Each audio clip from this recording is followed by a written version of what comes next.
Alice McKellen, this is Lucas Brinton, Tom Davis, Anastasia Krylova, and Natasha Hinder. And we are all members of the student management team of the Schools Build-A-Plane Challenge at Marley School, Stroud High School, and Maidenhill School in Gloucestershire, which means we had the job of making sure the project runs smoothly. The aim of the project is simple. We aim to get from parts to plane. Our project began in October 2009 when, after winning the bid, our flat pack plane was delivered to our local gliding club at Nymphsfield, which is also where we held a launch event in April 2010. After many months of cataloguing and organising parts, the real building work started in June 2010. The plane stayed at Nymphsfield until it outgrew our small workspace, at which point we moved it into school. While at school, we worked on the wings with Marling and Stroud High tackling the port wing and Maidenhill on the starboard wing. And during this time, we also covered the plane and constructed the control services. And as we were ready to attach the wings to the aircraft, we moved the project to a larger build space at Aston Down, where the wings were attached and the electrical work was completed through summer 2011. And major part of the project is exhibiting the aircraft around the country, and we've been lucky enough to be invited to display the aircraft at many events, especially the Royal International Air Tattoo at Fairford and British Military Tournament at Earl's Court. And in 2011 was when our events debut, and the project drew huge crowds with over 2,000 people visiting us over the weekend at Earl's Court alone. And since 2011, we have revisited both events as well as other shows with even more successes. So the spring and summer of 2012 were some of our busiest months, and the project exhibited at many events, held a fundraising gala in school, and with regards to the build, we finally reached the point of covering and attaching the wing for the final time. At almost 5 meters long, it was a bit of a tight fit in our new workspace at MRG Systems in Stonewalls. October 2012 included many big milestones for the project, including the completion of the main build phase, our first full inspection, and the first engine run. Thankfully, everything went well, and we were able to register our plane as an official microlight.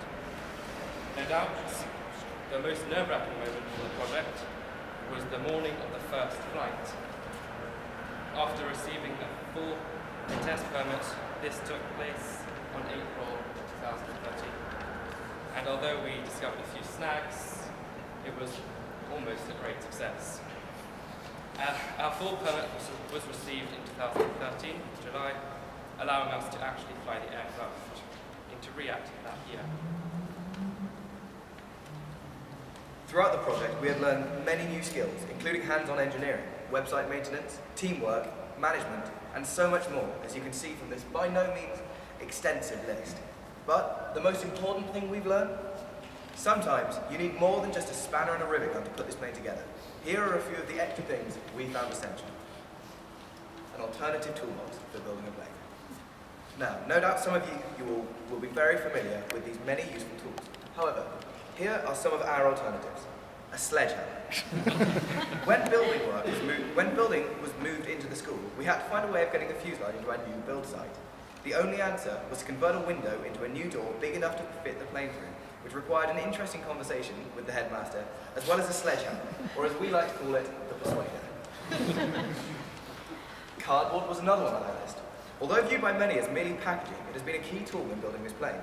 With cardboard, we have been able to measure the deflection of the flight control surfaces, design a new part for the plane, and adjust original designs to fit our specification.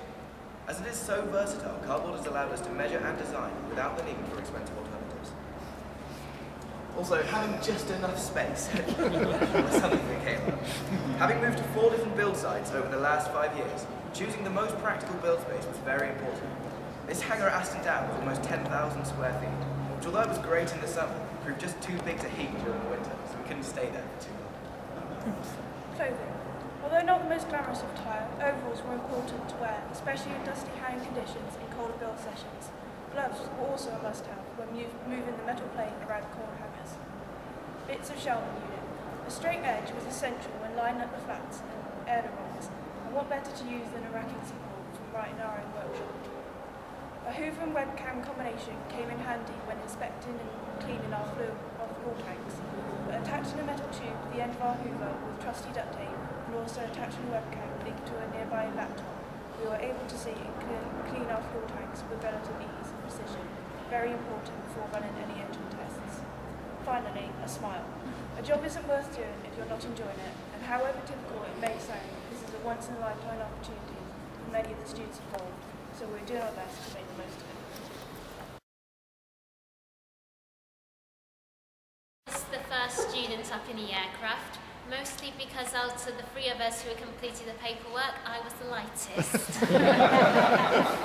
I think I speak for all the students and adult volunteers here when I say this has really been an absolutely fantastic project and it's been a once-in-a-lifetime experience. We've had a brilliant time, as you can tell from these pictures. We've got to sneak into a lot of air shows free. We've had great fun building the plane.